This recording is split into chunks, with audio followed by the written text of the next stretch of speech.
The Galaxy Tab S2 feels nicer to hold in two hands than the Samsung Galaxy Tab S10.5 and its sibling, the Galaxy Tab 8.4. In fact, it's now light enough to comfortably clutch in one hand. Weighing just 389 grams for the 9.7-inch tablet and 265 grams for the 8-inch version, it sheds the extra weight of its Samsung tablet predecessors, and it's also noticeably lighter than Apple's entire iPad line. That's a big deal, believe it or not, because holding the larger Tab S2 in its ideal position, in bed reading Flipboard while holding the tablet in the air, isn't a strain over long periods of time.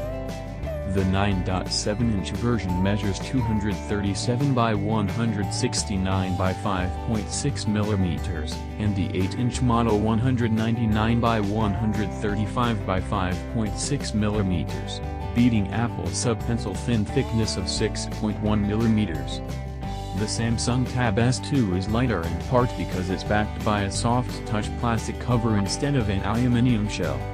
Metal edges outline the tablet instead of a plastic frame this time. The entire device may not be metal, but it does feel smooth. It's better than the dimpled plastic of the Samsung Galaxy Tab S, yet remains just as grippy. Two small, springy buttons are embedded into the back of the Tab S2, but they're meant for clipping a cover onto the tablet and aren't releases to pop off the back. It's all sealed shut. There is, however, a microSD card slot on the frame to optionally boost the 32GB and 64GB configurations with an additional 128GB of expandable storage.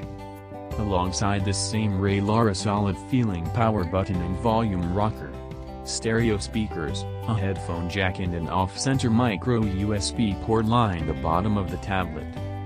The Tab S2 has a physical, fingerprint-sensing home button in front with the usual oval shape, and two capacitive buttons on either side. These keys light up by default every time the display is touched. The latest Galaxy Tab comes in three colors: black, white, and gold. Gone are the fancy names like dazzling white and titanium bronze, reflecting Samsung's minimalist design with this year's ultra-thin tablet.